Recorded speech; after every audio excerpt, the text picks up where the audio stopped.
माता शौर्य जी ने भगवान श्री रामचंद्र जी के बच्छर भर भले रास्ता देखते,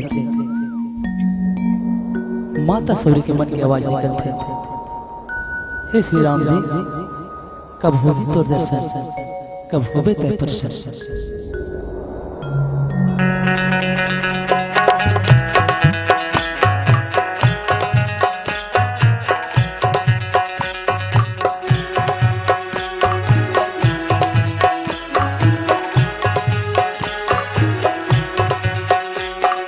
कब होई तोर दर्शन रामा, कब होई तोर दर्शन, कब होई तोर दर्शन रामा, कब होई तोर दर्शन। आँखि मुनाई सुहावनाई, आँखि मुनाई सुहावनाई, कब होई तोर दर्शन रामा, कब होई तोर दर्शन, कब होई तोर दर्शन रामा, कब होई तोर दर्शन।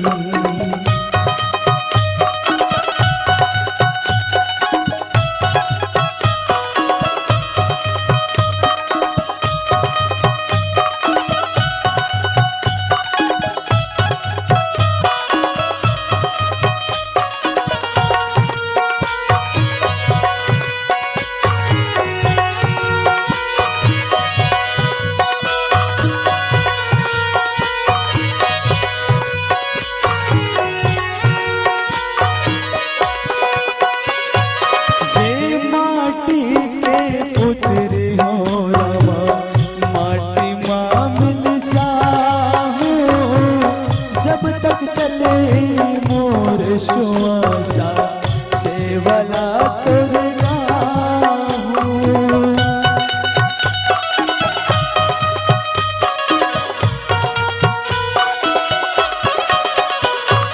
मैं माटी के पुत्री हूँ रामा, माटी माँ मिल जाऊं, जब तक चले मोर श्वासा सेवला तोर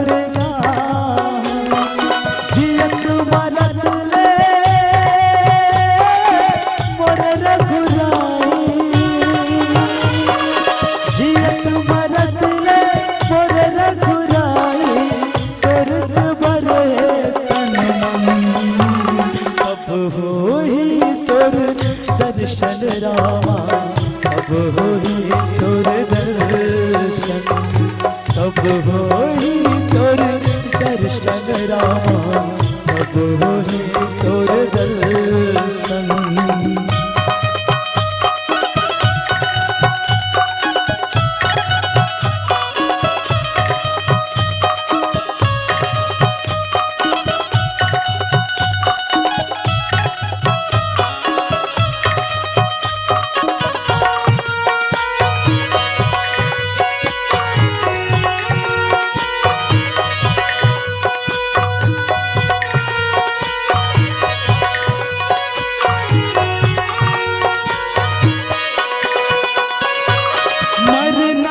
हावे शबला एक दिन तुम लगावे रहना, यही माटी के ओढ़ना प्रभु जी, यही माटी कब छोड़ना।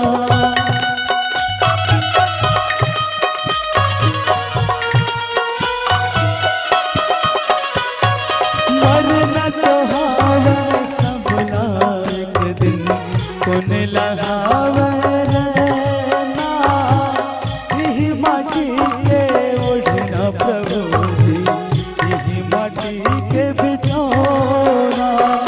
संझा बिहनिया मोर रघुराई, संझा बिहनिया मोर रघुराई, करथो में अब तुमरन, कब होई तोर दर्शन रामा, कब होई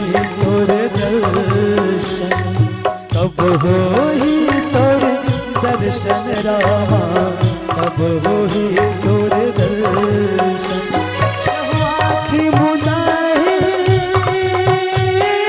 सुहावनाही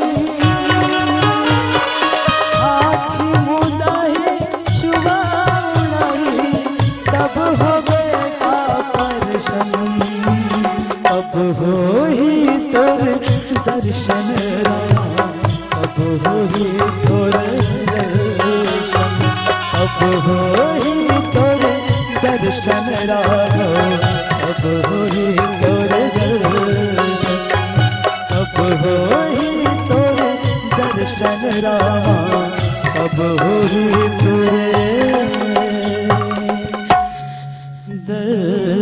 दर्शन।